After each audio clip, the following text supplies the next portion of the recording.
Welcome to EduSet Network. Friend, as you know, we have organized 3 lectures on public administration. Today we will just try to know the evolution of public administration, its growth, and what is the contemporary nature of public administration. And for discussion on this great topic, we have in a studio Dr. G.N. Trivedi. He teaches political science in Delhi University and has key eye on the development issues and how development administration is helping not only to save the public administration discipline, but also the contemporary problem which have shaped itself to evolve the development administration. He will talk about all these issues. So on your behalf, I welcome Dr. G.N. Trivedi for EduSet lecture. Welcome, sir. Thank you, Amrendraji. As Amrendraji has already told you that the topic of my lecture is the changing nature of public administration. In this lecture, I just want to focus on the origin of public administration as a discipline and how public administration first emerged as a discipline and translated into practice.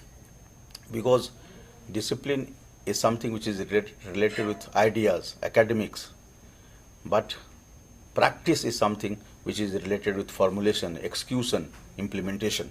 So both the aspects of public administration I'll dwell upon.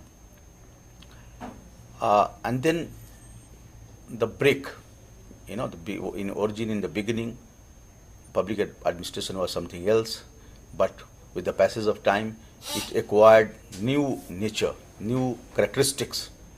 And what are these new characteristics? I'll also focus on that. Lastly, if time permits, I'll also speak on the nature of Indian administration, how public administration or administration has taken shape in India. So first I begin the emergence, the origin of public administration. In this context, I would like to focus that public administration, I'll cover 2 parts. The first, pre-Second World War phase, and the second, post-Second World War phase. So, if we take the first part, then we realize that public administration is an integral part of statecraft since time immemorial. It is related with civilization. We cannot think of any orderly political organization without administration. So, as a profession, as a part of a state, it was existing. But as a discipline, it emerged with Woodrow Wilson. He was American president, and he developed the systematic understanding of public administration. He conceptualized the idea of public administration as an independent discipline, and that was he. In 1887, 19th century, he shifted the focus from state and government to government in action. What does he mean by government in action? We talk about public administration as a subject, as an academic discipline, but there is a need to develop the idea of public administration which is rooted in practice, which manifests more in execution of decisions taken by the government, taken by the state. So execution, implementation part of public administration, which he refers as government in action. In brief, he wanted to make public administration as something that is rooted in the practice. Wilson also emphasized the need of comparative administration to enrich the experiences of its meaning, nature, and scope. He also emphasized the need that we have to develop comparative idea about administration. Administration is not uniform everywhere. A specific situation has specific characteristics. So there is a need to know the challenges before administration in different parts of the world, in different countries. And by knowing the problems and prospects of public administration in different parts and different places, we would be able to refine the techniques and tools of administration. So he focuses on comparative study of public administration. In other words, he reiterated the need of empirical input to be incorporated in the study of public administration. Comparison is not possible without taking into account the empirical situation, what is exactly happening at the ground level. So Woodrow Wilson, he is the first to bring public administration in the limelight. Now, the evolution of public administration gradually reduced the gap, as I said, public administration in practice and public administration as discipline. So, with the passage of time, with the evolution of public administration, this gap reduced in the practice of public administration and teaching of public administration as a discipline, both synchronized. In the context of India, it was felt, that it was realized that there should be proper synchronization of practical aspect of public administration and its moorings in the intellectual tradition.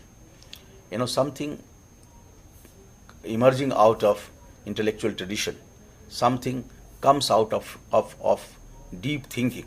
That's something, unless it is implemented in practice, it has no meaning. So there is a need to synchronize the intellectual tradition, creative aspects of public administration with its practical aspects. Only then it will bear the fruits for the society, for the country, for the administration. So this was the realization. Now, with this background, in recent years, this is the beginning of public administration, but in recent years, public administration has made a fundamental transformation. It has acquired new characteristics in the context of liberalization in the decade of 90s, which saw the advent of a new corporate millennium. The decade which has started in the decade of 90 is a watershed so far as the changing nature of public administration is concerned.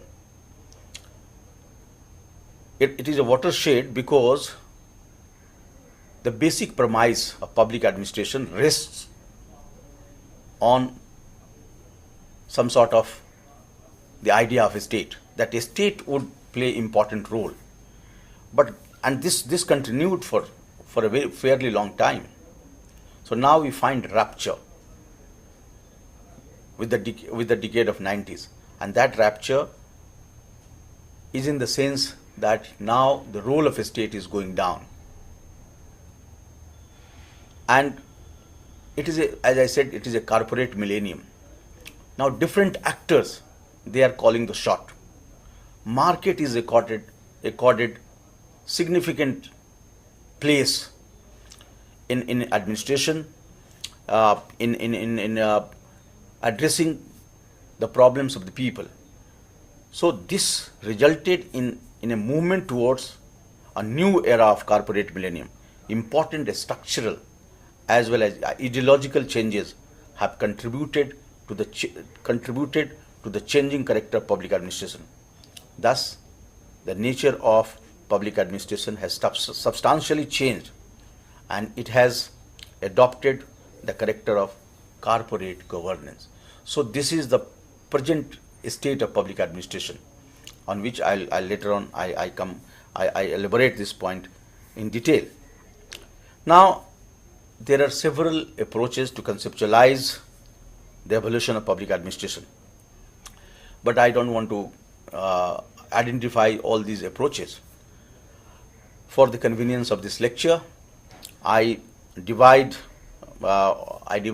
broadly divide the evolution of public administration into two dominant phases. The first, traditional or classical or Weberian phase of public administration, Max Weberian phase of public administration.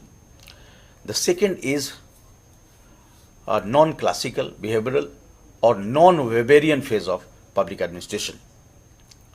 So these are the two important or two dominant phases of the evolution growth of public administration. First, Weberian, and the second, non-Weberian phase of public administration. The first period belongs to the pre-Second World War period, which focuses on formal structures of administration. The later phase, in the post-Second World War era, shifted its focus on informal and behavioral factors. The Weberian phase is much more related with the state. It is related with the formal structures of bureaucracy. But the second phase, post-Second World War phase, it is related with formal structures as well as informal and behavioral factors related to public administration. So with these preliminary observations, these introductory remarks, I would like to dwell upon the evolution of public administration as a discipline, how it has emerged as a discipline. As I said in the beginning, that evolution of public administration is dominated by different school of thought. But a systematic study of the discipline first began with the publication of Woodrow Wilson's famous essay, The Study of Administration, in 1887 in the Political Science Quarterly of America. This essay is a landmark so far as the evolution is concerned, the study of administration. In this essay, Wilson referred public administration as science, which was an intrinsic part of the orderly, organized, and efficient world of business. This is the characterization of public administration which he mentioned in this essay, that it is an intrinsic part of orderly, organized, and efficient world of business. It was separate from politics and was confined to the execution of policies. This is also very important. There is an insulation between administration and politics. Administration has nothing to take from politics.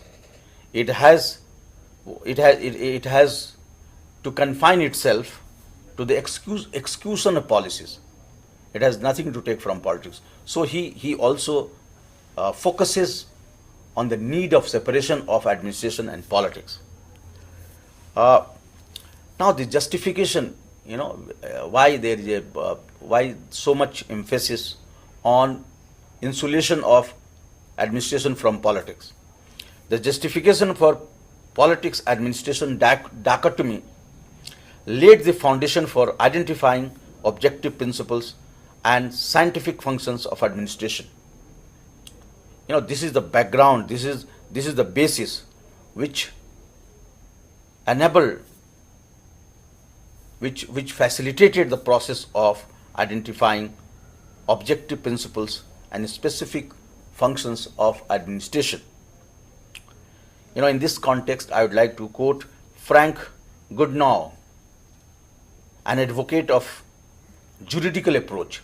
He adopted a legal approach, juridical approach to define the contours of public administration. What he says, he wrote a book, and the book is Politics and Administration. In that book, he clearly says that politics has to do with formulation of policies. Politics has a specific role.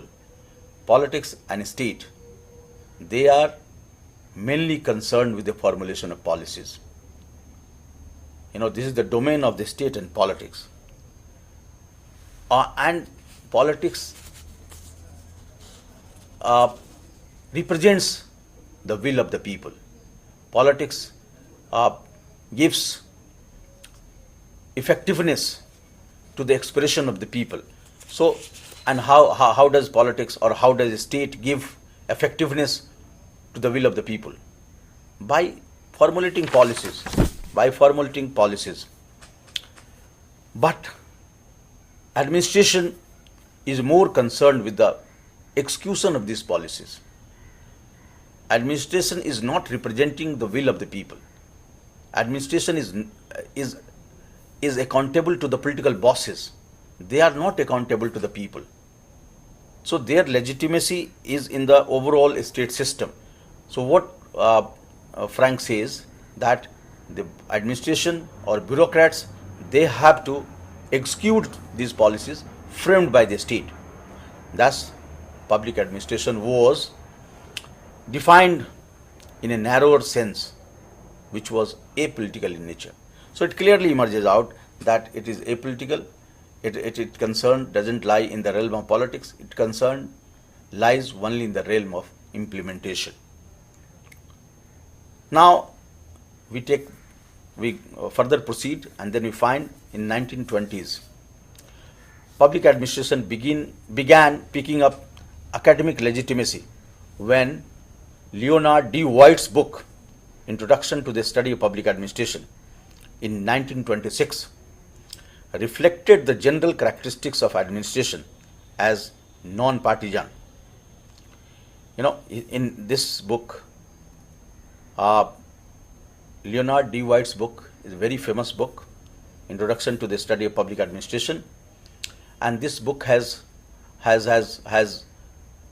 contributed in according legitimacy to public administration as an independent discipline, as an academic discipline.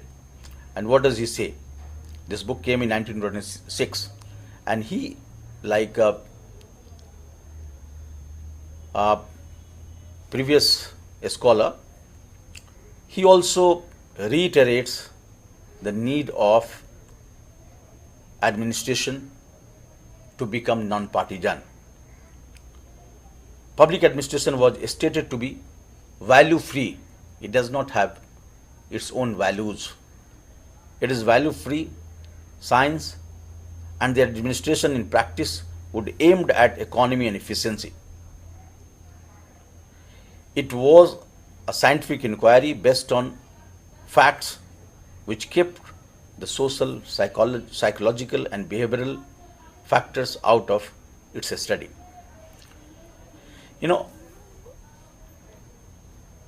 D. White's attempt is again the same, that it is a value-free subject. Its main concern is scientific inquiry, and it has nothing to take with society, psychology and behavioral factors. But the public administration has to arrive on conclusion scientifically.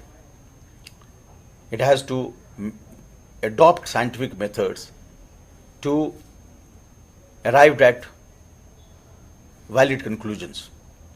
And for arriving at valid conclusions, there is a need to make a separation from other important activities of human life, as I said, social, psychological and behavioral. Again, there is another scholar, W.F. Willoughby. Willoughby's book came in 1927, Principles of Public Administration. It reinforced again the tradition in Second World War.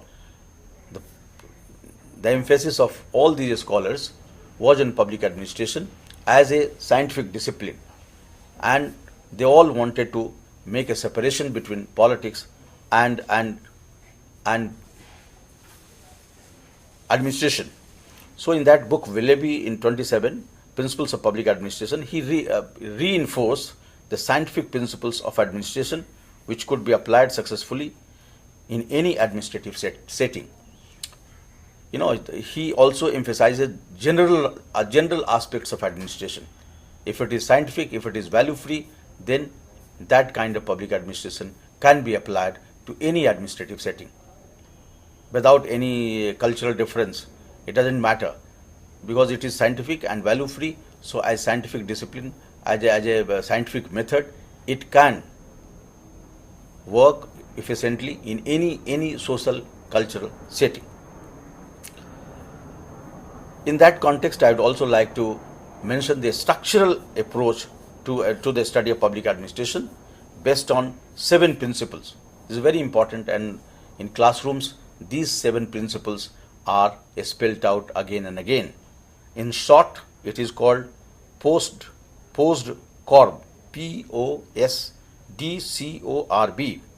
P stands for planning, O stands for organizing, S stands for staffing, D stands for directing, C stands for coordinating, R stands for reporting, and B stands for budgeting.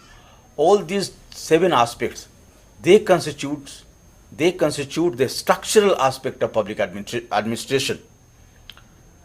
And these 7 principles of structural aspects of public administration, they were enunciated by Luther Gulick and Urevich in their essay 1937. The name of their essay was The Science of Administration. In this Science of Administration, both Gulick and Urevich developed these 7 structural principles of public administration, and they state their position that the thrust of public administration is on a centralized model of administration as a requisite for efficient and effective functioning of democracy. If these 7 principles or these structural aspects, if they are followed, then it will ensure effective functioning of democracy. So these are the scholars who have developed public administration as a discipline, but without mentioning Max Weber, we would not be able to appreciate the nuances of public administration. You know, the classic work of Max Weber on bureaucracy is very important. So in brief, I just mentioned some aspects of Weberian bureaucracy. Max Weber's ideal theory of bureaucracy refers to the class character of society. How he refers this ideal bureaucracy as a class character of society? He believed that capitalism and bureaucracy mutually reinforce each other. You know, the growth of capitalism, the capitalism can deliver only when there is mutuality between capitalism and bureaucracy. Without mutuality, it is not possible for capitalism to deliver. So in that sense, he refers the class character of society. He defined bureaucracy in terms of its structural and behavioral characteristics. Unlike many scholars, he applied the concept of bureaucracy to all forms of organizations. You know, his concept of bureaucracy is not only limited to administration, but his idea of bureaucracy is related to all large organizations, all large human organizations, all forms of large organizations such as civil service, political parties, universities, and industrial enterprises.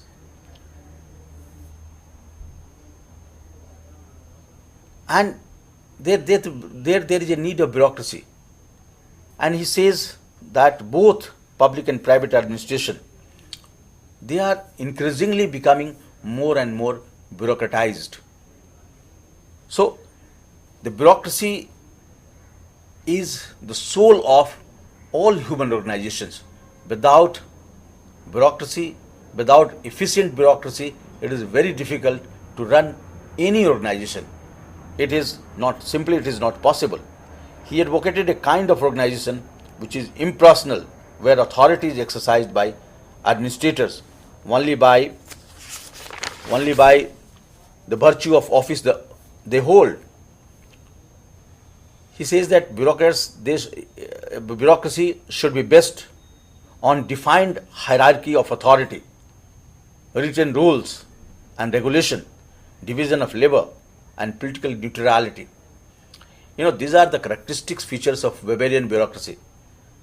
He says clearly that there should not be any confusion. There is absolutely no scope for confusion. And how one can eliminate confusion? One can eliminate confusion if there is a defined hierarchy of authority, written rules and regulation, well-defined division of labor, and above all, political neutrality. Administration does not have any political shade. It does not support any political opinion. It must maintain political neutrality for its effectiveness. He argued that bureaucracy based on such principles has advantage of certainty, neutrality, precision, and predictability. All the classical thinkers defended public administration that was Weberian in nature. All the Weberian notion of bureaucracy is a landmark. It's a seminal scholarly work, and all classical scholars, classical thinkers, they referred Weberian bureaucracy or his ideas of bureaucracy again and again. British colonial administration in India is a classic example of Weberian bureaucracy. So this is the development of public administration as a discipline. The main now I just want to show that there is a break of this kind of formal nature of administration. All these scholars, the scholars which I have quoted, all these scholars, they have emphasized the formal nature of administration. They have emphasized the scientific nature of administration, and there is a unanimity that politics and administration both are separate. Both are not only separate but distinctively separate. But now just I want to come to that gradually this position was diluted, and on that aspect I'm just quoting some other scholars. The mainstream public administration as separate from politics was challenged by Chester I. Bernard's work, The Functions of the Executive. This is the book which he wrote, Chester Bernard, The Functions of the Executive, and this book came in 1938. The other scholar, Morstin Marx, in his edited book, Elements of Public Administration, and this book came in 1946. Both these scholars questioned the assumptions that politics and administration could be dichotomized. They did not believe in dichotomy of politics and administration. In 1950, the dichotomy died. They did not. Both Chester Bernard and Morstin Marx, they disagreed with this separation of politics and administration. As a result, from 1950, the dichotomy died with the declaration that this dichotomy, the dichotomy of politics and administration, died in 1950 with the declaration that a theory of public administration means in our times a theory of politics also. If you want to enlarge the focus of public administration, if you want to embed public administration in the social psyche, in the behavioral pattern of individual and society, then you cannot shy away from politics. That is why this is a very important declaration. A theory of public administration means in our times a theory of politics also. Consequently, the nature of public administration was fundamentally altered, and instead of science based on facts, the focus was on social psychology, administrative behavior, and democratic values. So this is the first break. This is the first changing nature. You know, the earlier from earlier nature of public administration, it acquired it broke the wall of separation between administration and politics. Both are not separate, but both are integral part of each other. There is a mutuality in administration and politics. With this break, I would like to focus on public choice theory. This is also a part of new public administration. The public choice approach is another landmark in the evolution of public administration. As a critic of the hegemony of bureaucracy, Vincent Ostrom conceptualized democratic administration as being based on two underlying assumptions. You know, this Vincent Ostrom is credited with developing a new understanding of public administration, and this new understanding is based on two underlying assumptions. The first is individuals act rationally with adequate information and ordered preferences. You know, the rationality of individual cannot be you have to accept that individual or it is inherent in the nature of human being that they act rationally and they have adequate information, and on the basis of those informations they form ordered preferences. So this is the first principle. The second principle, individuals are utility maximizers. You know, so these two principles are very important. Thus, a theory of public organization. So these two principles, or public choice approach to public administration, gave rise to a new concern, a new nature, new meaning to public administration. So a theory of public organization to serve consumer interest and preferences was constructed. A theory of public organization. This public choice approach gave rise to a theory of public organization to serve consumers' interest and preferences are constructed. This approach, this public choice approach, challenged the hegemonic position of the state as well as bureaucracy and emphasized the role of non-state agencies such as private sectors. Now this is the emergence of non-state actors. Earlier, in the beginning, public administration was moving with formal structures of the state, but now with the emergence of public choice approach, and non-state actors, they were emphasized. The emergence of non-state agencies were recognized, and in these non-state agencies, private sector emerges prominently. And what is the role of private sectors? Private sectors, it was projected as citizens friendly and can cater to the interest of the consumers. It can efficiently cater to the interest of the consumers.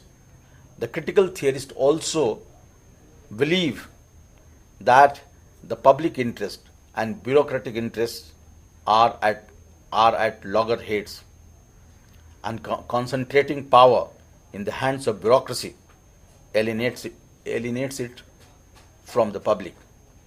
So it's not just, I want to simplify it, that public interest and interest of bureaucracy, both are not synchronized, both are not friendly always. So in such a situation, if you concentrate more and more power in the hands of bureaucrats or in the hands of administration, then it will lead to the alienation of common people. it will lead it would lead to alienation of general masses. So this is the beginning of a new public administration. That thus, while in the past public administration was claimed to be neutral,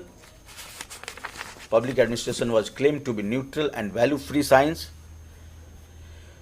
the new public administration postulates that public officials should drop the facade of neutrality and use their discretion in administering social and other programs to protect and advance the interest of the less privileged group in society. This is very important.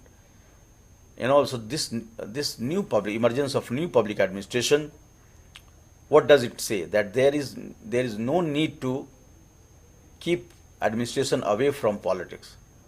Administrators, they have to use their discretion, and if they use their discretion, if they use their decision-making power, then probably they would be in a position to serve the interest of poor masses, the masses who are underprivileged. They are not reaping the benefits of state policies. So if administrators, bureaucrats, if they apply their mind, then they would be in a position to deliver. They would be in a position to provide a better model of governance so far as the marginalized section of society is concerned. So this is possible only when we have to change the traditional nature of public administration. Traditional nature of public administration is not in a position to take the horizon of public administration on a larger plank.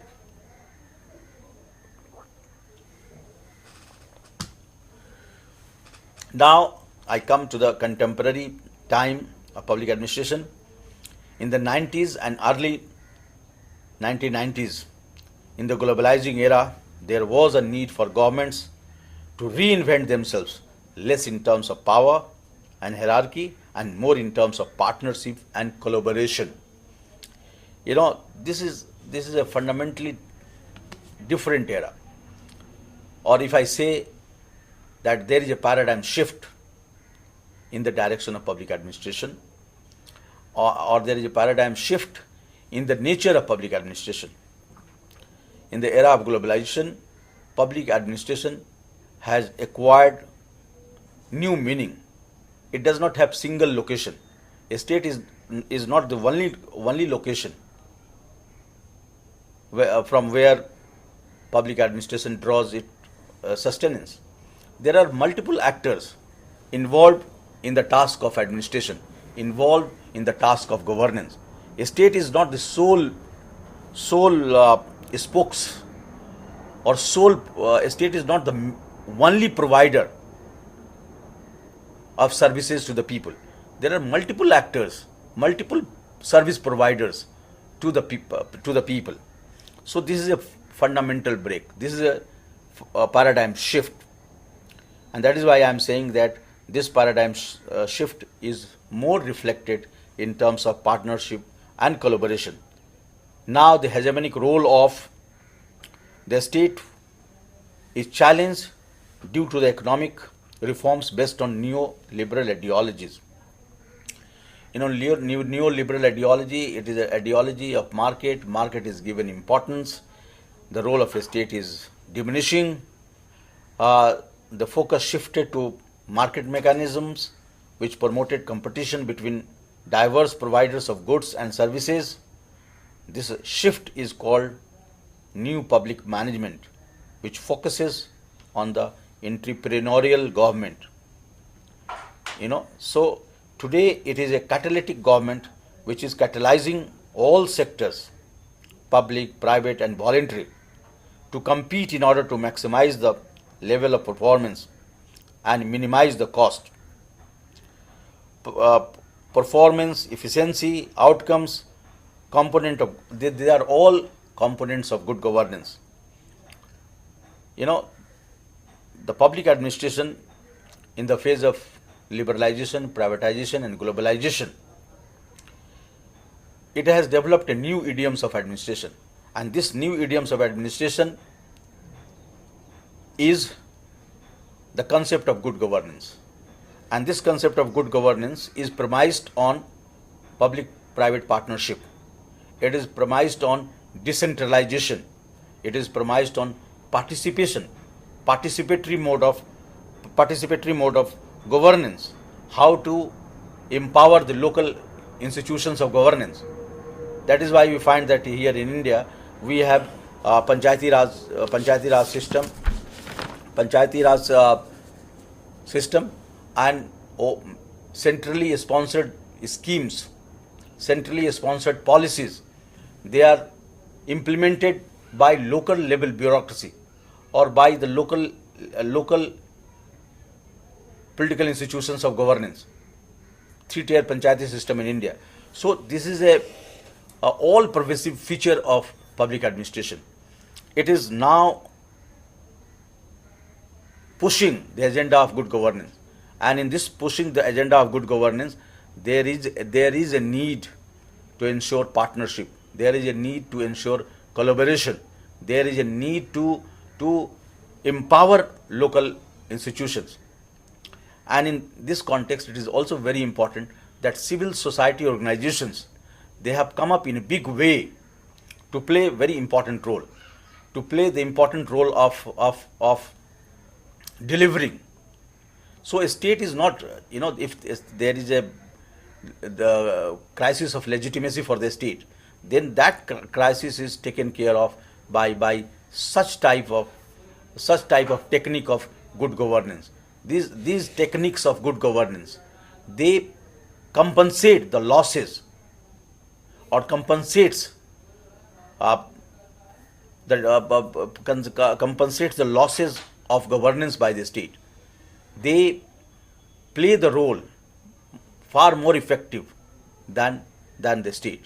So this is the contemporary phase, contemporary nature of public administration, and contemporary nature of public administration is everywhere. We are no longer living in the confines of nation state. Nation state is there, but many of the powers, many of the significance of nation state has gone down. There is a slogan that live locally and think globally. So this is the phase through which public administration is passing through. Now, with this changing nature of public administration, I would like to dwell upon the situation of administration in India. As we all know that India adopted the model of planned development. Planning Commission was established, and central government, national government played very important role in planning, in development, in delivery. So the bureaucracy it became very important. Initially, it was many nationalist leaders after independence, they focused or they demanded that there is a need to dismantle colonial bureaucracy. They have colonial mindset, and colonial bureaucracy was much more concerned with maintaining law and order, ensuring benefits to the colonial government. But now it's independent government, and in the independent government, the role of bureaucracy is not merely maintaining law and order. India adopted mixed economy. India adopted the model of welfare state. In such a model, welfare state, mixed economy, centralized planning, Indian administration was supposed to play developmental role, very important, crucial developmental role. Though because of corruption and because of their arrogance, elitism, many of the welfare measures or many of the progressive policies they were not implemented. And I can cite land reforms, the agenda of land reforms, because India inherited a permanent settlement. Majority of the states of India, there was permanent settlement, and it was very oppressive, very exploitative. So even during freedom struggle, the Congress leaders, they promised to abolish this permanent settlement, to abolish this jamindari system, result of permanent settlement. It was abolished, and then there was also a promise in Karachi Congress that land reform measures would be implemented. Land reform measures were announced after independence, but land reforms measures still, it is unfinished agenda. And it is not only because of the lack of political will, it is also because of the inefficiency of Indian bureaucracy, Indian administration, because of corruption, because of their nexus with dominant social interest. They could not implement land reforms. But this is the story. This is a old story. Now we have entered into a new phase. As I mentioned, that almost the whole world is passing through this phase of neoliberal ideology, this market ideology. Market is playing important role, and in this market ideology, multinational corporations, they are coming, and they are playing very important role in providing commodities to the native population, in bringing foreign reserve or foreign currencies. There are some criticisms of this aggressive pursuance of globalization, aggressive pursuance of liberal policies. But there are some there is some bright side of this phase of globalization. And the bright side of this phase of globalization is that of course there is a fundamental change in the nature of bureaucracy in India, but this change is good in many ways. Now we have multiple governance. We have multiple organizations of governance. There is a decentralization of power. Panchayati Raj system after 73rd Amendment, they have been made much more powerful. They have been made effective, and they have become the grassroots, very important grassroots organization to implement policies and programs started by central government as well as a state government. So Panchayat has played a very important role. Now the civil society organization. In India, civil society organization is proactive, very articulate, and they are demanding something very fundamental, something which would strengthen democracy, which would strengthen the idea of governance. It would give practical shape to the philosophy of governance. And what is that? They right to information, RTI. It's a major victory. This was the demand of civil society organization for very long, and it became reality only in 21st century. And because of this RTI, people can know, it has ensured a better and effective method of governance. People can participate in the formulation of policies. They can know how much fund is allocated, and what is the period, what is the time span of the completion of that particular development work.